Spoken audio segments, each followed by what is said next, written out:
Look at an old photo from an American beach in the 1970s. Just take a second. Nobody is posing. Nobody is trying to impress anyone.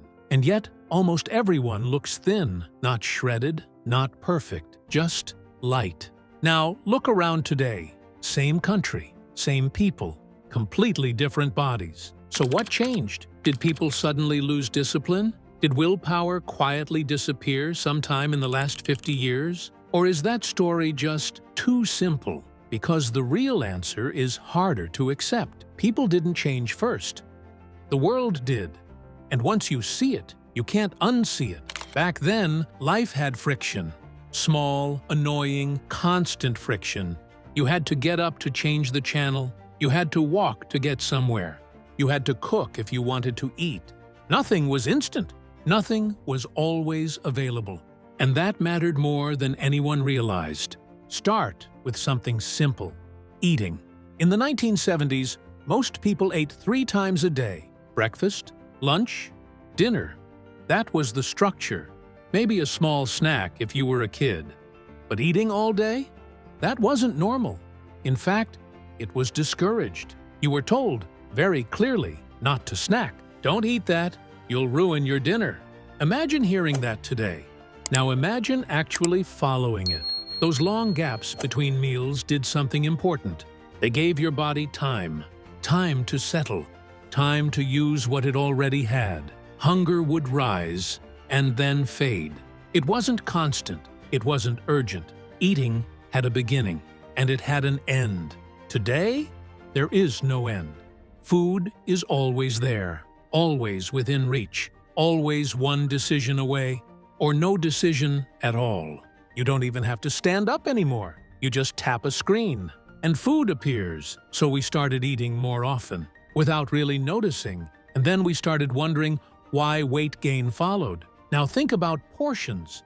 A soda back then was small, actually small. Not today's version of small. A burger fit comfortably in one hand. Fries were a side dish, not the main event. Dinner plates were smaller too. And that matters more than it seems. Because people don't just eat food, they eat what's in front of them. Fill a small plate, you eat less. Fill a large plate, you eat more. No conscious decision required, just quiet influence. And here's the strange part. Nobody made a big announcement about increasing portions. There was no moment where everything doubled overnight. It happened slowly, a little bigger here, a little more there, year after year, until normal quietly changed, until excess started to feel ordinary. Now, let's talk about the food itself, because this is where things shift even more. Food used to be simpler. Not perfect, not always healthy, but simpler. Ingredients you could recognize, meals you could understand, flavors that didn't overwhelm you. Food didn't try to trap you. Today, it often does. Modern food is engineered, carefully, intentionally. Salt, sugar, and fat are combined in ways that keep you eating. Not because you're still hungry, but because your brain hasn't received the signal to stop. So you reach for another bite, and another,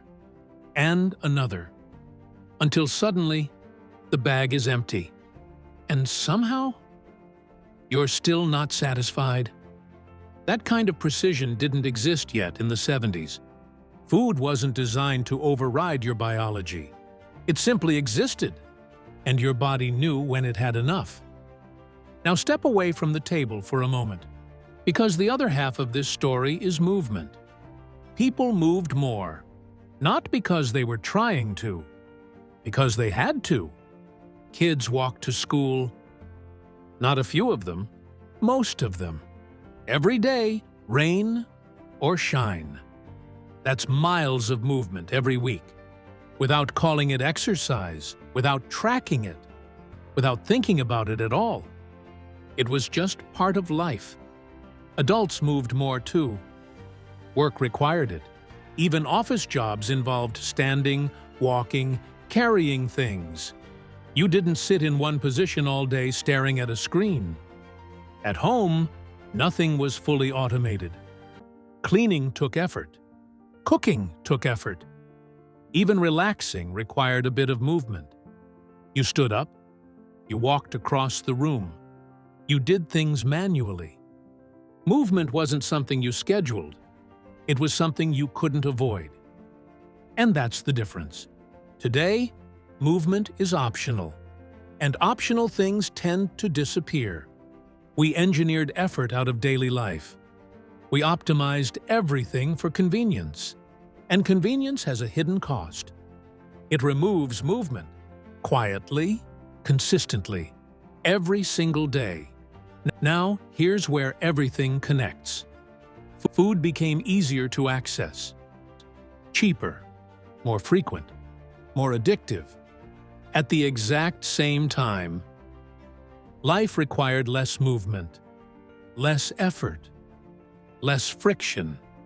So more calories came in, and fewer went out. Not because people became worse, because the system flipped. And it flipped slowly.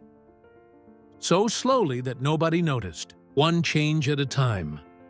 Bigger cups, faster food, more snacks, more sitting, more screens, until one day the old photos started to look strange. Not because they were unusual, but because we are. And here's the uncomfortable truth. The people in those photos weren't more disciplined. They weren't more motivated. They weren't secretly stronger. They were simply living in a system. That made overeating harder and stopping easier. Think about that. They didn't need to fight their environment. Their environment supported them. It created limits, natural limits, and those limits protected them. Today, the environment does the opposite. It pushes constantly. Eat this, try that, you deserve it. Just one more. And resisting that every single day takes effort, real effort. So when people say, why can't we just have more discipline? They're asking the wrong question. The better question is, why did we remove every system that made discipline easier? Why did we build a world where excess became the default? Because once you see that, everything changes. It stops being about blame and starts being about design. We designed convenience, we designed abundance, we designed a system that rewards consumption at every step. And then we blamed people for responding exactly as expected. That's the real story behind those photos. Not nostalgia, not magic, just structure, a different environment, a different set of invisible rules, and one simple principle that still applies today. When you change the environment, you change the outcome. So maybe the goal isn't to go back. That world is gone. But maybe it's time to stop pretending this one is normal. Because it isn't. And deep down, you already know that. And once you notice it, you start seeing it everywhere. In every oversized portion, in every quick snack that wasn't even planned, in every moment where convenience quietly replaces effort. And the question isn't just what happened back then. The real question is what's still happening now. Because the system didn't stop changing.